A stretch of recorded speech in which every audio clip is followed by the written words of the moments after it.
Greetings to all of our listeners. I'm Levi Tolentino and I'm your main host for today's video. And we are the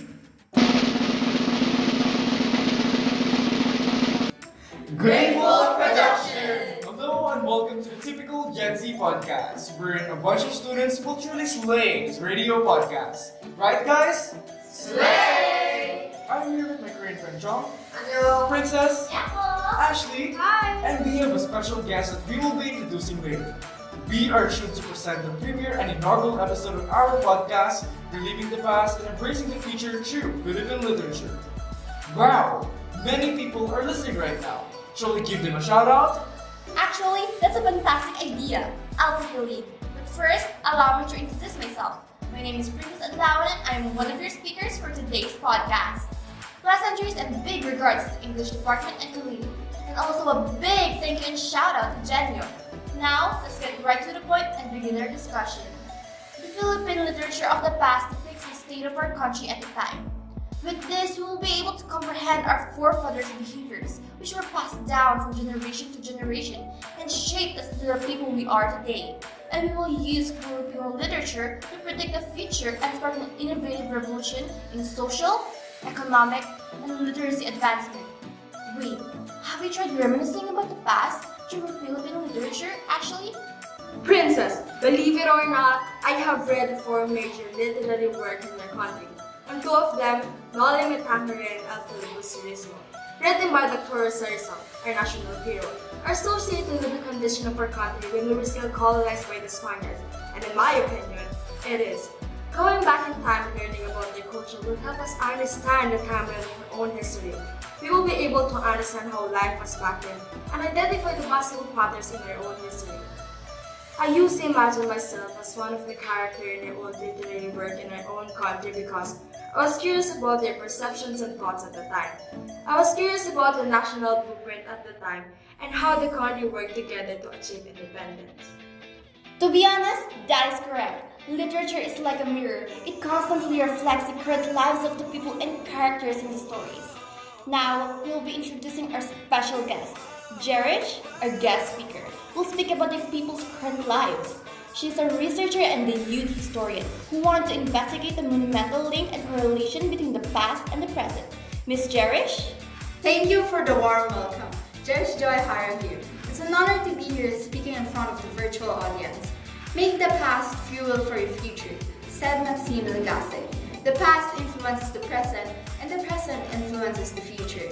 The knowledge we accumulate and acquire about the past can be used as a psychological machinery in the present to connect the lives of the present and past. One of the author's goals is to improve communication. They would like to communicate with the people in the future, narrating their struggle so that it does not happen again.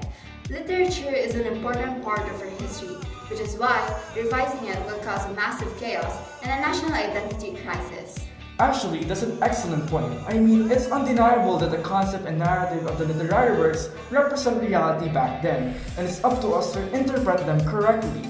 Our literature at the time was actually teaching us to cultivate nationalism and patriotism in order to overcome our country's obstacles and struggles. Novels, poems, short stories, and essays are written to raise public awareness and help current generations consider what might happen in the future. It lays a foundation in everyone's hearts and minds, especially those of today. Literature will never be overlooked in our country's educational system or curriculum. It will not only be a presentation of creative imagination and innovation, but we will also be educated about the history of our culture and traditions. This is an expression of pride in our national identity. John, how about you? Do you have any insights? You're surprisingly quiet. Oh, I'm actually thinking about what I want to say because I want to make a really good point. Our literature is constantly evolving and we have no idea what the future holds.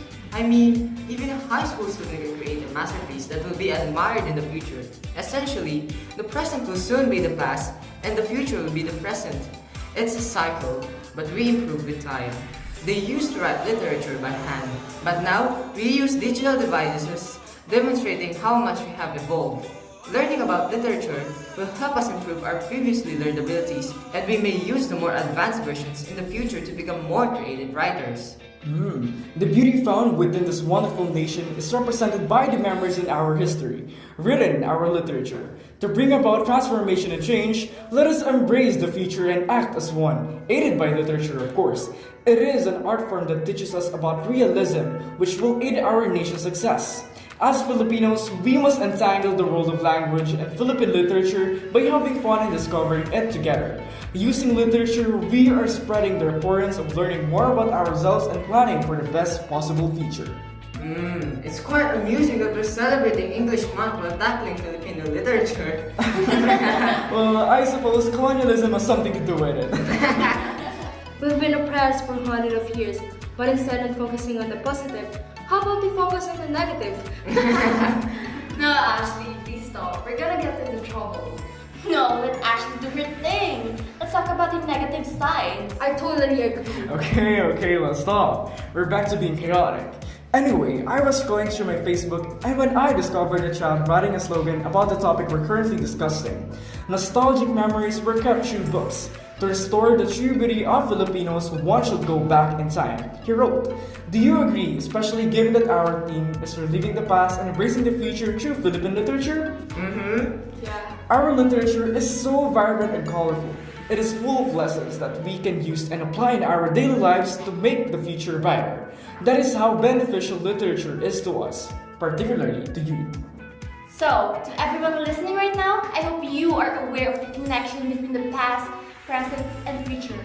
That is common sense. And literature assists us in identifying the patterns that were built during those times. There is a link between literature and nationalism, because literature was the source of the awakening and revolution at the time. Independence ideas were written down and spread. As we embrace the past and present, we can achieve the transformation in the future. Also, I'd like to mention that the Rizal instilled the concept of nationalism in his works. His works are masterpieces, and they have earned a place in our country's literature. It also aided in the discovery of our ancestors. The literature depicted their struggles, such as discrimination, injustice, fraud, and corruption, among other things. We learn more about literature as we study it, so it isn't just chismes.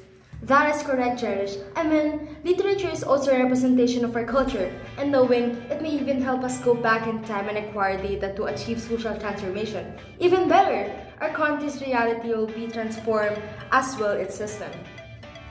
That is a good idea. Literature and history complement each other. History depicted actual events and suppression, while literature depicted similar events but in a more dramatic manner. These two basically collaborate to persuade people to learn more about them. To be honest, I really enjoy it when we talk like this. We're like detectives solving mysteries in order to gain social justice and freedom. Consciousness evolves into awareness, which evolves into action, which evolves into revolution, and then evolves into transformation. Literature plays a significant role in this, providing us with realistic depictions of society at the time and describing society in the future. This really helps us understand the concept and real factual history of our country, which is through our country's literature. The effects of the past on the future are very obvious. It is up to us whether our perception will accept it, but I am encouraging you to open your eyes, hands, and ears to truly understand that we are attempting to acquire social change after hearing the stories of the past. I'd also like to mention that literature is an essential for understanding people, society, and life. And that is what we Filipinos should learn. To understand people, we must look to the past and determine their attitudes. They are comparable to today's people. Literature also helps us understand society because it depicts the conditions and situations. Finally, literature depicts how life was working and functioning at the time, and we can relate to it. I remember Levi mentioning colonialism. The Spaniards, Americans, and Japanese taught us so much. We were colonized by Spaniards for over 300 years, so inherited the traditions and culture. The same is true for Americans. We have been modernized. I'm not sure about the Japanese, but these three colonizers help us grow and listen to our allies. This had a significant impact on our own literature in general and added to it. More definitions and story have been added to help us describe who we are now, then, and in the future. In terms of future, Philippine literature allows us to connect the minds of past authors to people in the present and the future. We can see their thoughts and ideas and merge with them. They could even manipulate the minds of the audience through their writing style or the flow of their literary works. We can gain a better understanding of cultures and appreciate them more. We learn from the ways history is recorded, such as manuscripts and oral history. That is why literature is vital to future generations. Philippine literature incorporates real-life situations from the youth's experiential background into the featured literary works. Actually, I really like your point. Essentially, this brings us to concerns such as environmental awareness, peace, education, and others. With sufficient mental power, this will allow our thoughts to communicate with the author's minds. Reading literature will help us to appreciate the past and the author's abilities. This aided us in the development of our nation and educational system.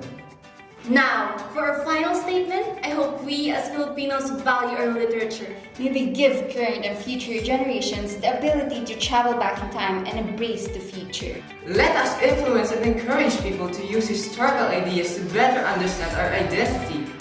Let us eat! Thanks a lot, guys, and also I'd like to thank our listeners. Let me Tolentino here once more. We are the Grateful Production, the Typical GenZ Podcast, and we are forever slaying. Right, guys? Slay! Thank you and goodbye. Bye! This program of the Sophian Radio is exclusively published by the Paladin Society. The views and opinions of the podcast creators don't necessarily reflect the official policies and position, views and opinions of Escuela de Sofia of Caloocan Inc., its administrators, personnel, and staff, host of program and other people of the network. Any content provided by the people on the podcast are their own opinion and not intended to malign any religion, ethnic group, club, organization, company, individual in anyone or anything. Fair use statement: this podcast may contain copyrighted materials, the use of which has not been specifically authorized by the copyright holders. All rights reserved 2022.